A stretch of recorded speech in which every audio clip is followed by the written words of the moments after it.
l'énergie du futur, en association avec Masdar. Une approche holistique de l'énergie renouvelable et des technologies propres. Chaque fois que nous allumons la lumière, lorsque nous conduisons, nous brûlons de l'énergie. Elle est pour l'essentiel issue des combustibles fossiles, le fruit d'un processus long de millions d'années, parti en fumée en quelques siècles seulement. Il semble donc clair que nous avons un problème. Nous consommons une quantité faramineuse d'énergie. Du coup, nous arrivons aux limites de ce que la Terre peut fournir. Mais la bonne nouvelle, c'est qu'il existe des alternatives. Aujourd'hui, nous découvrons de nouvelles sources d'énergie propre dans les endroits les plus improbables. Peut-on y arriver? Certainement. Je suis M. Sanjan. La course à l'énergie du futur est lancée.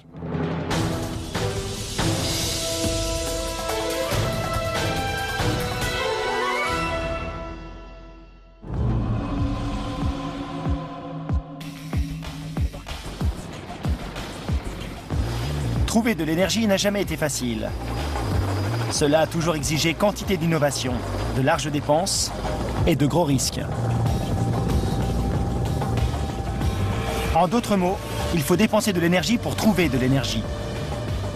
Aujourd'hui, plus que jamais. L'énergie est le produit le plus précieux de nos sociétés modernes. C'est le moteur de notre civilisation. Pas étonnant dès lors que nous soyons capables d'explorer les plus improbables recoins de notre planète afin d'en trouver. Je survole le golfe du Mexique. Nous sommes à 150 km des côtes. Il y a quelques décennies seulement, personne n'aurait imaginé partir aussi loin pour puiser du pétrole.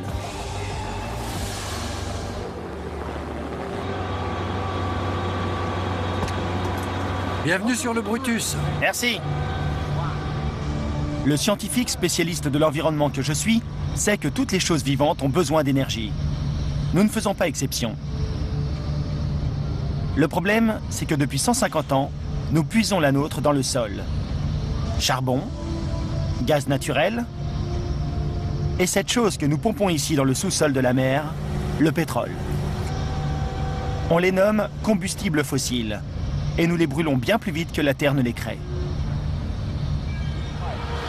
Ce tuyau descend jusqu'au fond de la mer? C'est ça. Ce puits fait plus de 6000 mètres de profondeur, d'ici au fond du forage. C'est incroyable. On ne fait pas plus profond. C'est un véritable défi.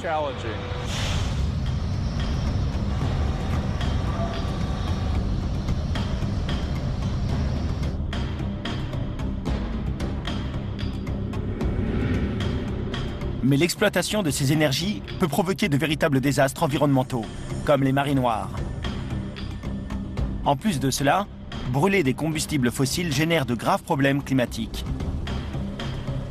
Pour terminer, notre dépendance à ces énergies fossiles est un véritable château de cartes qui, tôt ou tard, finira par s'écrouler. À tous les points de vue, qu'il s'agisse de diminuer notre dépendance énergétique, de protéger l'emploi, de réduire un déficit, la sécurité intérieure ou le changement climatique, notre manière de nous procurer de l'énergie est en train de subir un profond bouleversement. Ces forages, si profonds et si éloignés des côtes, en sont la preuve. Le pétrole ne sortira pas de nos vies dans un avenir proche, mais si nous voulons relever le défi de l'énergie, nous devons trouver des alternatives aux combustibles fossiles.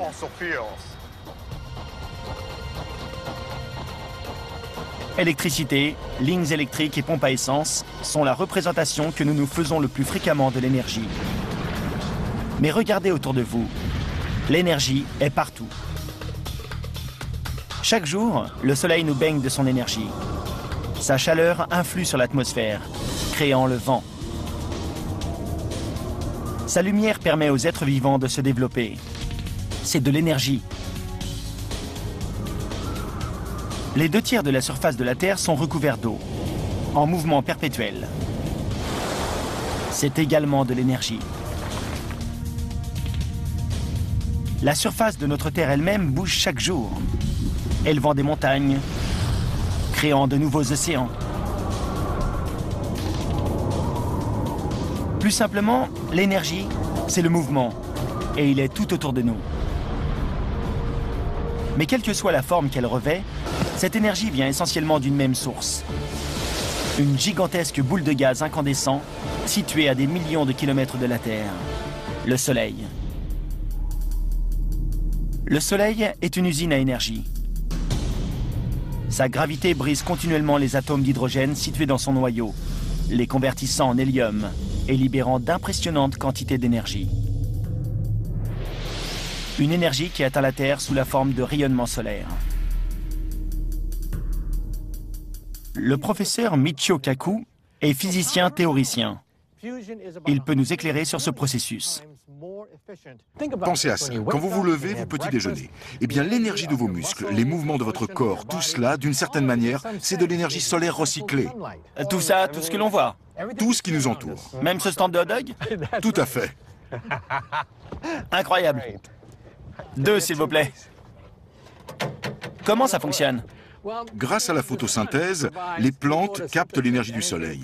Le blé se transforme en pain. Le soleil permet également à l'herbe qui nourrit les vaches de pousser, ce qui fournit la viande pour ces hot dogs. On constate que l'énergie change constamment de forme, de rayons solaires à herbe, à vache, à hot dog, à vous. Les animaux puisent l'essentiel de l'énergie qui leur est nécessaire dans leur nourriture. Et à une époque, nous faisions de même. Mais cette époque est depuis longtemps révolue. Les animaux utilisent l'énergie très différemment de nous.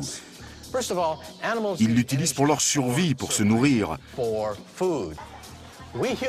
Les humains, quant à eux, consomment autant d'énergie qu'il est possible. Pour le divertissement, les loisirs, pour se rendre en week-end à la campagne, pour skier et bien d'autres choses.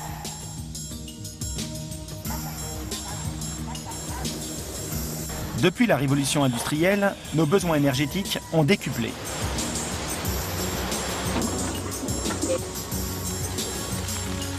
Aujourd'hui, la nourriture ne représente qu'une infime partie de l'énergie que nous consommons. On peut voir les choses ainsi. La nourriture que j'ai mangée ce matin me permet de faire fonctionner cette ampoule de 100 watts. Et ce n'est pas aussi facile qu'il y semble. Je dois pédaler à vive allure pour allumer une seule ampoule. Si je voulais alimenter tous les objets de ma vie quotidienne, ce n'est pas de 100 watts d'énergie que j'aurais besoin, mais de 1200 watts. Il faudrait plus de 100 personnes à mon service, pédalant continuellement 24 heures sur 24, 7 jours sur 7, juste pour me permettre de poursuivre mon style de vie. C'est vraiment beaucoup d'énergie. C'est la raison pour laquelle nous sommes tellement dépendants aux combustibles fossiles.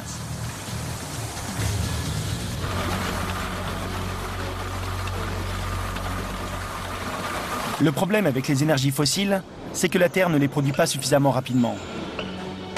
Nous arrivons au bout de nos réserves en énergie fossile. Il nous faut donc trouver des remplaçants.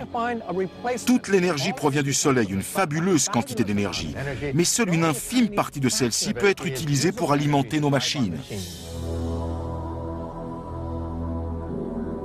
Nous ne pourrons certainement pas attendre plusieurs millions d'années pour que Dame Nature crée de nouvelles réserves d'énergie fossile. Que faire alors ? Quelles sont les alternatives pour, dès aujourd'hui, fournir notre monde en énergie ?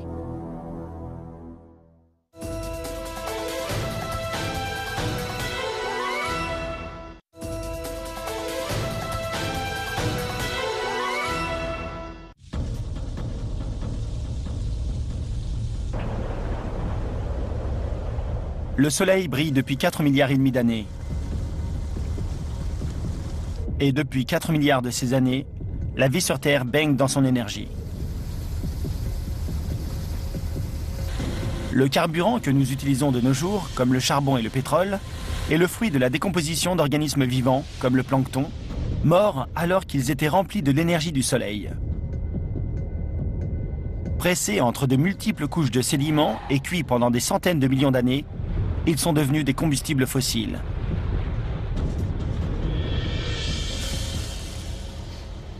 C'est la raison pour laquelle les combustibles fossiles sont si efficaces. Ils sont un condensé d'énergie du Soleil. Le meilleur moyen d'observer cette énergie est de l'enflammer. afin de la libérer.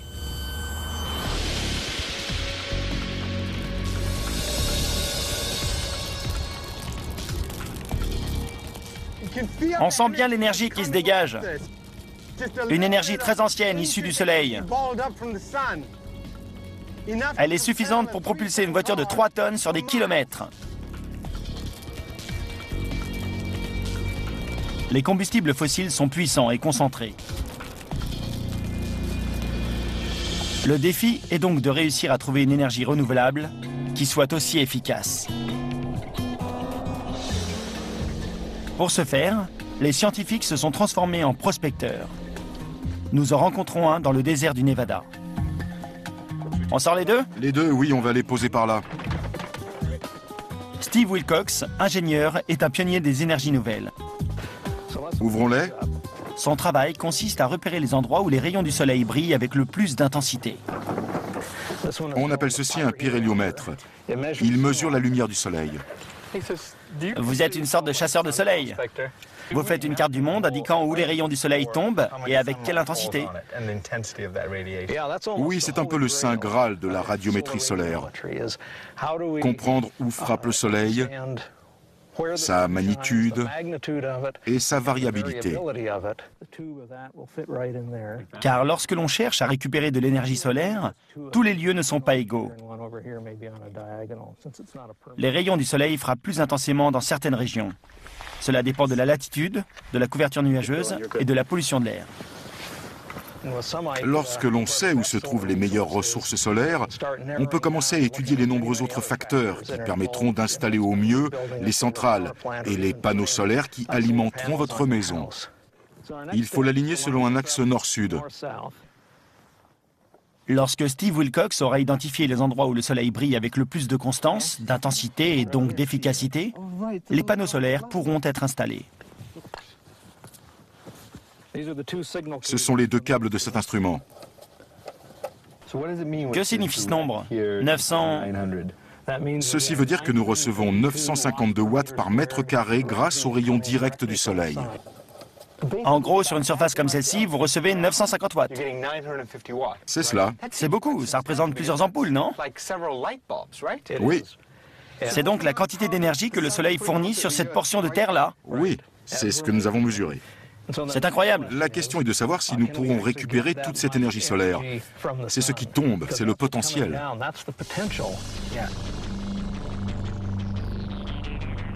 Un mètre carré peut délivrer presque 1000 watts. Si l'on voulait alimenter une ville comme Las Vegas de cette manière, il faudrait des panneaux solaires sur une superficie de 150 km² environ.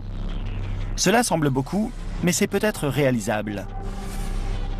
Pour alimenter le monde dans son ensemble, il faudrait recouvrir un pays de la taille de la Grèce. Une sacrée superficie.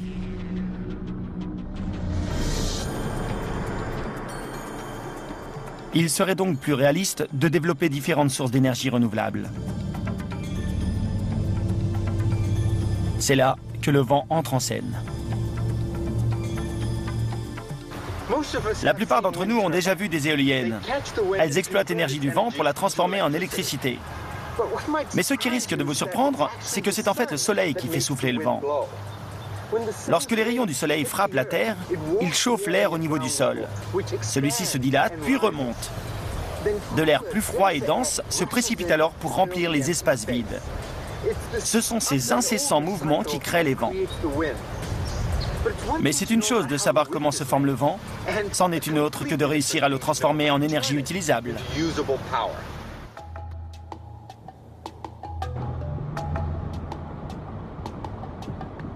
C'est ici que le Bob Baker, météorologue originaire de l'Oregon, entre en scène. Si l'on n'a pas forcément besoin d'un monsieur météo pour savoir dans quel sens soufflent les vents, cela peut aider. Comme Steve Wilcox, Bob Baker est un prospecteur d'énergie. Son travail consiste à repérer les endroits où les vents soufflent avec force et constance. Les endroits les plus propices à l'installation d'éoliennes. Pour ce faire, il travaille comme un détective. L'un des meilleurs indices, c'est la végétation déformée par les vents. Ici, la déformation des arbres est très importante. Plus les arbres sont déformés, plus les vents sont forts. Ce sont les sites qu'il faut privilégier, ceux où les vents sont les plus forts, où ils développent de plus d'énergie, ceux qui permettront la meilleure exploitation.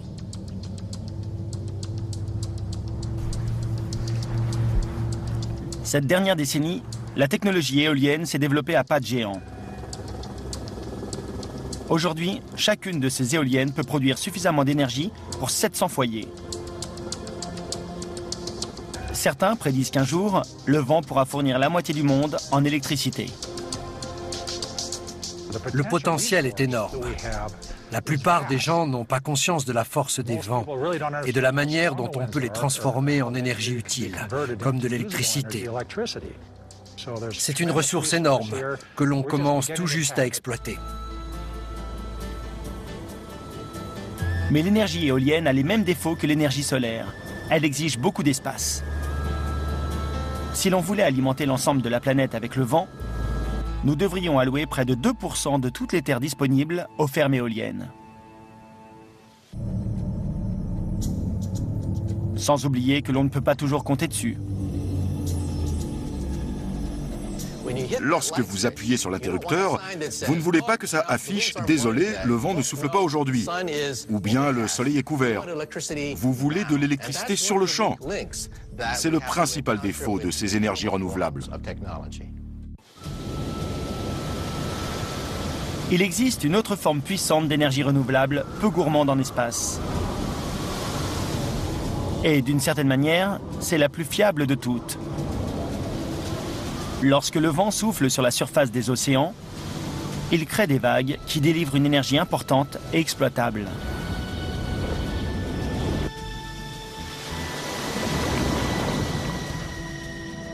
L'attraction gravitationnelle de la Lune et du Soleil génère de puissantes marées.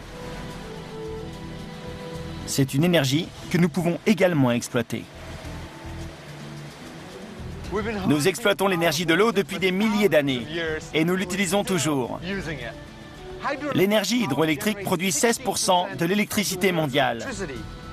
Mais aussi puissante qu'elle en a l'air, elle ne nous fournira jamais autant d'énergie que le soleil ou le vent.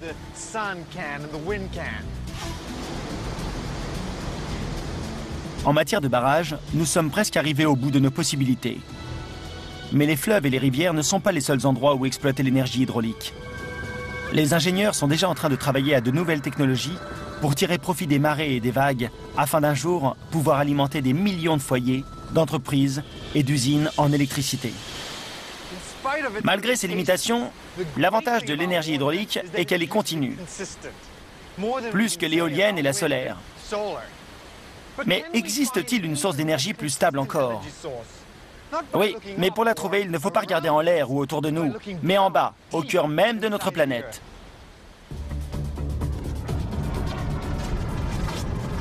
À des milliers de kilomètres sous nos pieds, au centre de la Terre, brûle une boule d'énergie. La température du noyau terrestre dépasse les 6000 degrés. Presque celle de la surface du Soleil.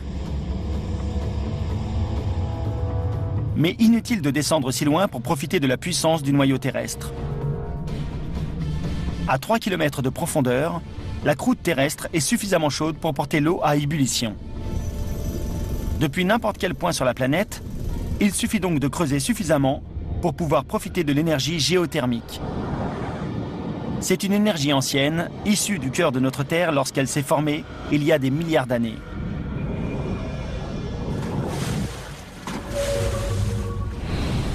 L'énergie géothermique est si fiable et constante que l'on pourrait obtenir la plupart de notre électricité et chaleur grâce à elle.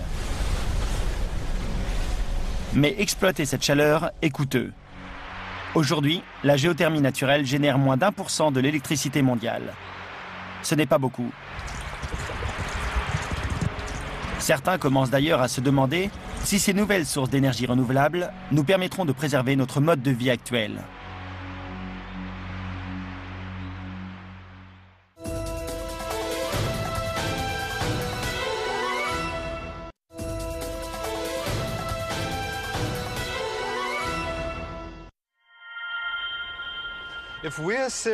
Si nous cherchons sérieusement des solutions à notre problème énergétique, il faudra être réaliste sur leur coût. Quoi que l'on fasse, cela devra valoir l'effort investi. Avec les combustibles fossiles, arrivera un temps où le coût pour leur exploitation sera plus élevé que la valeur de l'énergie qu'ils délivrent. Donc, quelle que soit l'alternative énergétique que nous trouverons, il faudra réfléchir à ce qu'elle nous coûtera.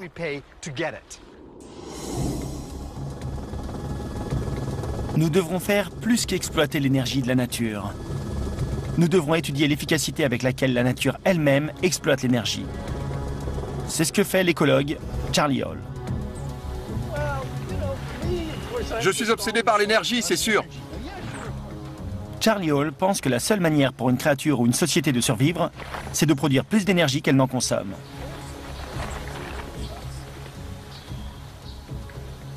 Bien, on est à la bonne altitude. Dans la forêt tropicale de Porto Rico, cela est facile à mesurer. J'étudie la relation entre l'énergie capturée par la forêt et l'énergie qu'elle utilise.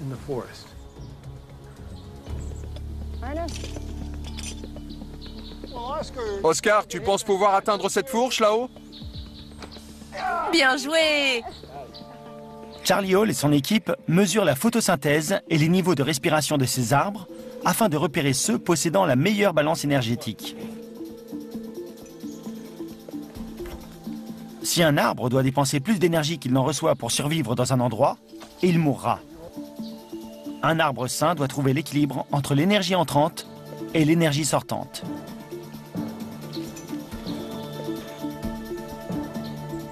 C'est très simple. La forêt ne peut pas utiliser plus d'énergie que celle dont elle dispose par la photosynthèse. La civilisation humaine non plus ne peut pas utiliser plus d'énergie que celle qui est disponible. Que ce soit celle du soleil ou ce temporaire paradis énergétique que nous fournissent les combustibles fossiles. Que vous soyez un humain ou un arbre, les sources d'énergie disponibles vont et viennent.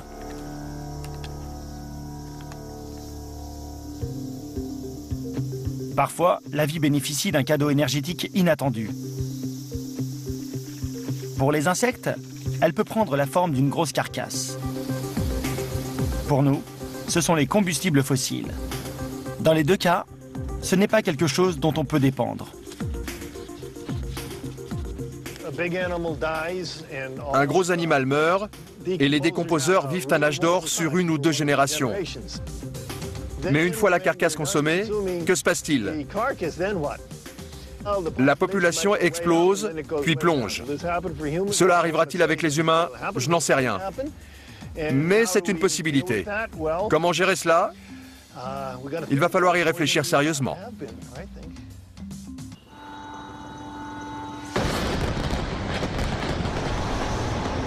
Jusqu'à très récemment, notre bilan énergétique était sain. La dépense énergétique nécessaire pour extraire les combustibles fossiles des sous-sols était bien plus faible que l'énergie qu'elle fournissait. Mais le bilan est en train de se modifier. Nous devons prospecter plus loin, forer plus profondément et payer le prix de conflits régionaux et de pollution environnementale. L'énergie ne nous a jamais autant coûté. Mais malgré son prix, nous en voulons toujours plus. Nous consommons autant d'énergie que possible. Et la conséquence, c'est que nous atteignons les limites de ce que la Terre peut nous procurer. Un jour, nous aurons épuisé les réserves de certains combustibles fossiles. Avant d'en arriver là, nous ferions bien d'écouter certaines des leçons que nous délivre la nature. Des leçons qui pourraient bien améliorer nos modes de vie. Les plantes et les animaux optimisent la gestion de l'énergie dont ils disposent. Ce sont des modèles d'efficacité. Modèles qui ont déjà transformé notre monde. Les yeux des papillons de nuit sont conçus pour absorber le maximum de lumière. Un modèle idéal pour concevoir des panneaux solaires. Plus un véhicule est lourd, plus il consomme. Les troncs sont lourds et solides afin de permettre aux arbres de tenir debout, tandis que leurs branches, souples, les autorisent à plier sous le vent. Nous pouvons imaginer des voitures sur le même modèle, robustes en certains points pour garantir la sécurité, mais poids-plumes partout ailleurs de manière à réduire leur consommation. Lorsque les ingénieurs japonais ont cherché à améliorer les performances de leurs trains à grande vitesse, ils se sont inspirés de la morphologie du bec de martin-pêcheur, qui fend les airs et les eaux avec une impressionnante efficacité. Aujourd'hui, leurs trains roulent 10% plus vite, en dépensant 15% d'électricité en moins. La nature ne brûle aucune calorie inutilement. Il faut s'en inspirer. Aujourd'hui, avec la même quantité d'énergie, nous pourrions faire plus que maintenir notre qualité de vie. Nous pourrions l'améliorer. Les avions d'aujourd'hui brûlent une impressionnante quantité de kérosène. Plus de 2% de tout le pétrole que nous utilisons. David Lentink, chercheur en biomécanique à Harvard, a imaginé des avions qui pourraient voler plus loin avec moins de carburant. Les oiseaux modifient la forme de leurs ailes afin d'optimiser leur vol. Si vous voulez voler avec le maximum d'efficacité, pour chaque vitesse, chaque manœuvre, il y a une forme d'aile différente qui est plus efficace. Dans la nature, les maîtres dans ce domaine sont les oiseaux.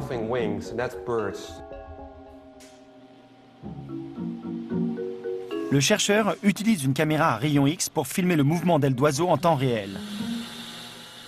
On doit les regarder au ralenti pour voir ce qu'il se passe. À vitesse lente, les ailes sont en extension totale. À grande vitesse, elles sont repliées. Cela augmente sensiblement leur performance. Je tente de comprendre si cela les aide à améliorer leur efficacité. Si les ailes d'un avion pouvaient changer de forme en fonction de la situation, cela pourrait réduire ses besoins en carburant de manière significative. Le prochain 747 ne ressemblera pas à un oiseau, mais comprendre à quel point ces modifications améliorent les performances de vol des oiseaux et comment cela fonctionne peut nous inspirer et nous aider à créer des systèmes rentables, faciles de maintenance et de fabrication, qui nous permettraient de passer à une nouvelle génération d'avions plus efficaces.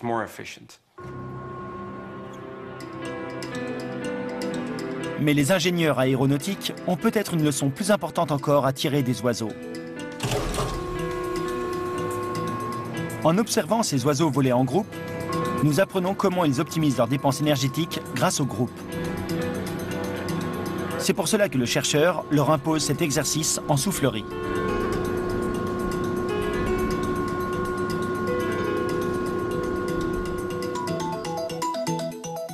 Je m'intéresse au mouvement d'ailes à de plus grande vitesse. L'autre chose qui m'intéresse beaucoup, c'est leur façon d'interagir. Ils volent en groupe, ils s'approchent puis s'écartent les uns des autres. Je suis curieux de savoir comment ils font cela. La manière dont les oiseaux volent en groupe pourrait nous donner des idées sur la façon de piloter nos avions. Si nous pouvions réorganiser les plans de vol afin d'imiter les formations en V des oiseaux, les experts pensent que nous pourrions économiser 15% des millions de litres de kérosène que nous utilisons chaque jour.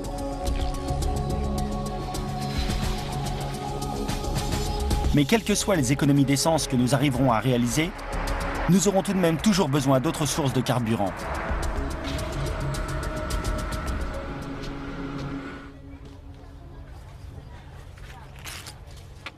Une source de carburant que nous savons déjà fabriquer nous vient de la partie comestible des plantes.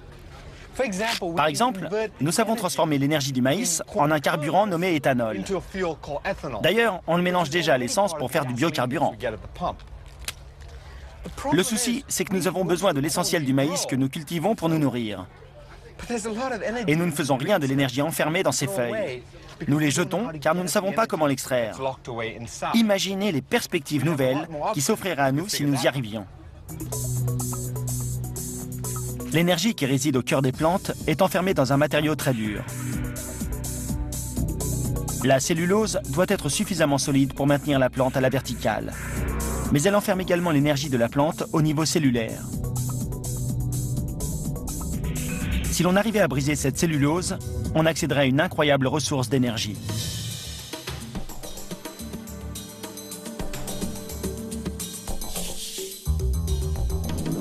Mais si nous n'avons pas encore trouvé la solution, des créatures sont devenues maîtres dans l'art de transformer toute cette verdure en énergie.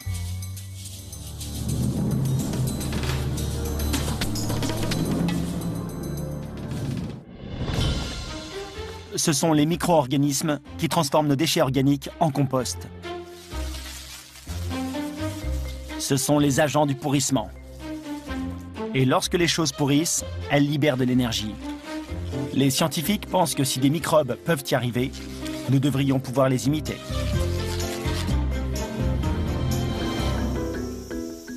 Au cœur de la forêt tropicale, de minuscules fourmis y sont également arrivées. L'énergie des fourmis coupe-feuilles provient des feuilles. Mais elles aussi ont la difficile tâche d'en extraire l'énergie. Et elles ont besoin d'un peu d'aide. Elles commencent par récolter des feuilles, beaucoup de feuilles. Une seule colonie peut en amasser jusqu'à 400 kilos en une année. Ces fourmis coupe-feuilles sont très voraces. Cela représente 4 tonnes de matière en poids humide. Pour visualiser, cela fait 2 camionnettes pleines. Mais les fourmis ne mangent pas les feuilles dans la foulée. Elles les transforment en un champignon. Un champignon qui transforme les feuilles en sucre. De l'énergie pour les fourmis. Garrett Swan, de l'Université du Wisconsin, tente de comprendre comment ce champignon agit. Il sait que cela doit avoir à faire avec des microbes qui transforment les feuilles en nourriture pour fourmis. Et pourquoi cela nous intéresse-t-il? Parce que ce sucre serait facilement transformable en carburant utile à l'homme. De l'éthanol, par exemple. Il ne reste plus qu'à comprendre comment les microbes s'y prennent. Si nous arrivons à identifier les différents organismes qui s'associent, nous pourrions les imiter et les utiliser à l'échelle industrielle pour créer de l'éthanol. Le chercheur pense que ce n'est qu'une question de temps. Comment convertir efficacement l'énergie d'un état à un autre? Je crois que les fourmis ont trouvé le moyen le plus efficace pour le faire.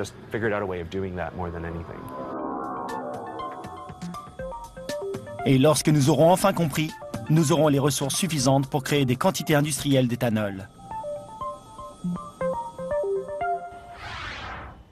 De par le monde, des personnes utilisent l'éthanol comme source d'énergie propre.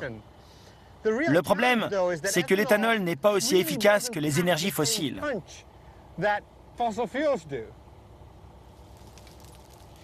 Lorsque vous le brûlez comme ceci, l'énergie n'est pas aussi intense. Regardez cette flamme. Je suis assez proche d'elle et ce n'est pas si chaud que cela.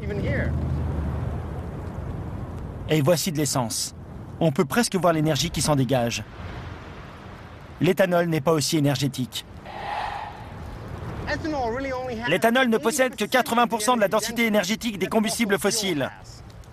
Il faut donc utiliser beaucoup plus d'éthanol pour parcourir la même distance. Il est peu probable que nous ne passions tous à l'éthanol dans un proche futur. Et cela, même si nous réussissons à le produire en quantité suffisante. Cela pose donc une question gênante. Existe-t-il une énergie alternative aussi calorique que les combustibles fossiles ?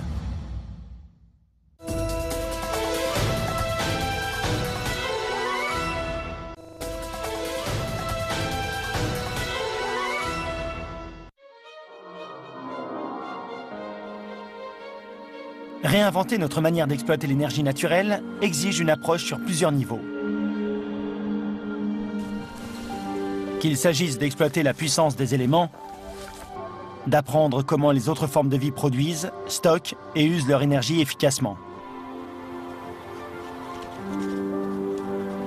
L'éthanol est un carburant prometteur.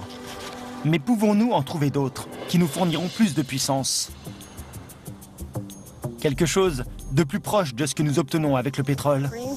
Les précipitations avoisinent les 5 mètres par an. Dans la forêt tropicale de Porto Rico, Jake Isling biologistes synthétiques pensent avoir trouvé la solution grâce au miracle de l'ingénierie génétique. Nous sommes à un niveau de connaissance où nous pouvons créer de la biologie sur mesure. On peut fabriquer des gènes, des cheminements métaboliques, modifier la chimie d'une cellule de manière à créer un sucre qui produirait un carburant à la puissance identique à celle du pétrole dont nous remplissons nos réservoirs. Cette forêt est une mine d'énergie, emmagasinée à l'intérieur des robustes cellules de ces arbres.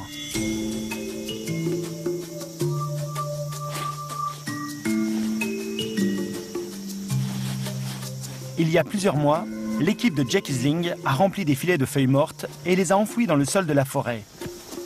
Ils les ont placés ici afin de capturer de gloutons microbes. Ils sont là. Elles se sont décomposées pendant plus d'1 an. Super. Ces microbes contiennent de puissants enzymes, suffisamment puissants selon le chercheur pour créer un carburant pouvant rivaliser avec l'essence. Je recherche des enzymes particulièrement puissants. Voilà. Je pense que certains des meilleurs enzymes qui existent sur Terre pour dégrader la biomasse se trouvent ici, dans la forêt tropicale de Porto Rico. Certains microbes de cette forêt peuvent transformer un lit de feuilles en compost en moins d'1 année. Mais c'est loin d'être assez rapide pour le chercheur. Nous le retrouvons dans son laboratoire de l'Université de Berkeley, en Californie. Ces enzymes ont une fonction basique: briser rapidement de grosses molécules en plus petites afin de les transformer en carburant. En carburant pour microbes ou pour nos voitures. Tout cela à partir de déchets que nous n'exploitons pas. Herbes coupées, tiges de maïs, débris résiduels de l'exploitation du bois. Lorsque nous aurons identifié les meilleures enzymes, alors nous dégraderons cette biomasse pour la transformer en sucre que nous utiliserons pour créer des biocarburants. Mais pas n'importe quel biocarburant. Nous parlons d'un carburant aussi efficace que ceux utilisés actuellement. Jake Isling a trouvé le moyen de créer en une journée ce que la Terre met des millions d'années à produire. C'est vraiment cool. Nous utilisons la biomasse, qui est combustible, mais pas forcément dans une forme utilisable dans votre réservoir. Et nous la transformons en une forme chimique extrêmement inflammable, très énergétique, qui permettra de faire rouler votre véhicule sur des kilomètres.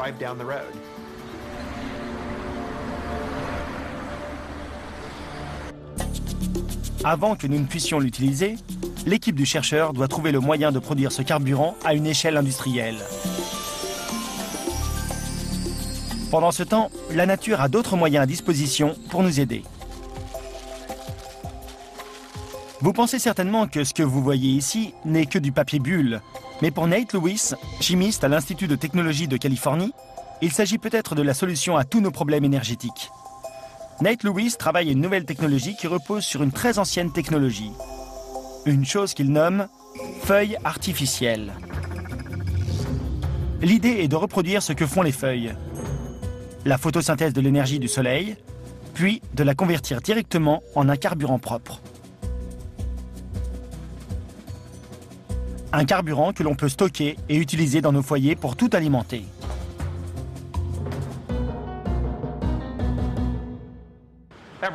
Tout le monde connaît les plantes et les cellules solaires. Nous essayons de les combiner. Les plantes stockent l'énergie pour la nuit, pas les cellules solaires. Il serait donc très efficace de pouvoir combiner les deux en un même dispositif. Le meilleur de deux mondes, le naturel et le technologique. Ce serait magnifique. Les feuilles artificielles de Nate Lewis fonctionnent à l'identique des feuilles réelles. Elles commencent par transformer l'énergie du soleil en énergie chimique, puis elles la stockent. Les plantes exploitent les rayons solaires pour diviser les molécules d'eau en oxygène et en hydrogène. Elles utilisent ensuite l'hydrogène pour créer du sucre. Nate Lewis ne cherche pas à créer du sucre, il cherche l'hydrogène. Saisissez cette électrode. Cette grosse sucette? C'est un très gros échantillon de silicium. Pour ce faire, il a besoin d'un vase rempli d'eau, d'un morceau de silicium, le même matériau utilisé dans les panneaux solaires, et d'une lampe. qui simule la lumière du soleil. Plongez-la dedans et attachez-la. Comme ça? Attachez-la solidement en direction de la lumière. Connectez le circuit. Maintenant, il faut connecter ce fil afin qu'il fasse passer le courant électrique entre ces deux pôles. Et en faisant cela, il va créer des bulles d'hydrogène grâce au rayonnement solaire. C'est parti!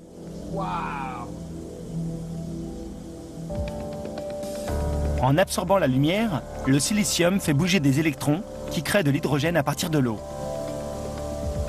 Un peu comme ce que font les plantes.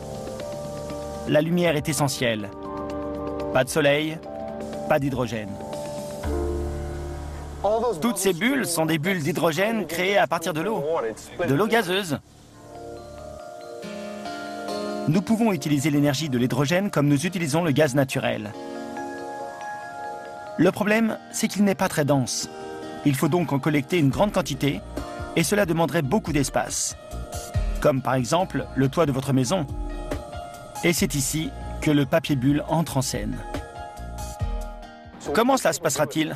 Nous imaginons cela sous une forme qui ressemblera à du papier bulle, que vous pourrez dérouler sur votre toit.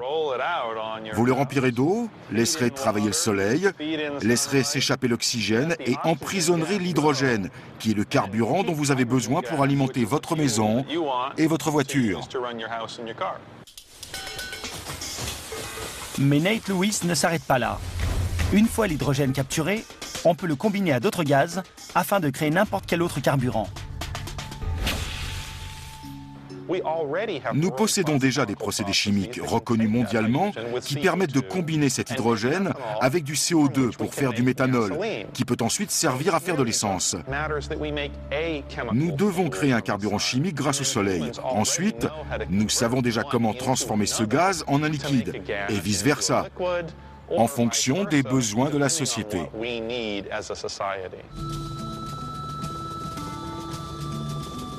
Ces recherches n'en sont qu'à leur début.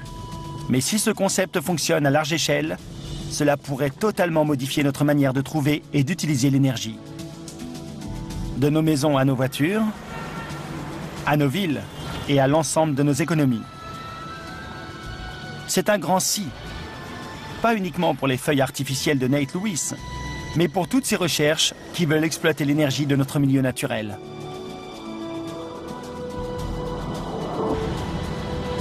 Les défis qui nous attendent sont immenses. Mais nous n'avons plus vraiment le choix. L'horloge tourne, et cet âge d'or des énergies fossiles ne durera pas éternellement.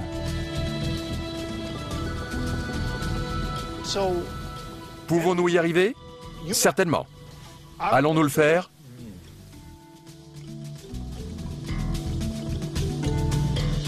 Je suis prudemment optimiste. Nous sommes au bord du précipice. Quand les historiens regarderont l'histoire du XXIe siècle, ils écriront sûrement que nous sommes passés très près du chaos énergétique. Nous allons devoir apprendre à vivre sur notre planète dans les limites de ce que la nature nous offre. Tôt ou tard, et le plus tôt sera le mieux, qu'il s'agisse d'exploiter la puissance du vent, de pénétrer la vie secrète des plantes, ou comme les alchimistes de l'énergie, de transformer les rayons du soleil en une énergie propre et renouvelable que nous pourrons utiliser jour et nuit, les réponses que nous recherchons sont tout autour de nous.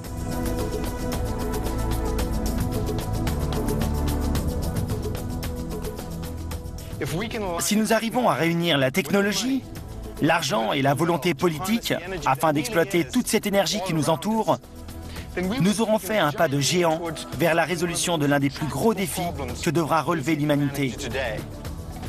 Avoir une source d'énergie propre et durable pour toutes nos activités. N'oubliez pas, toute l'énergie dont nous avons besoin est à portée de main. Adaptation Thomas Goupil avec les voix de Benoît Dupac, Gilles Marino, Stéphane Russell, Isabelle Périllot, Cyril Thureau et Emmanuel Fouquet.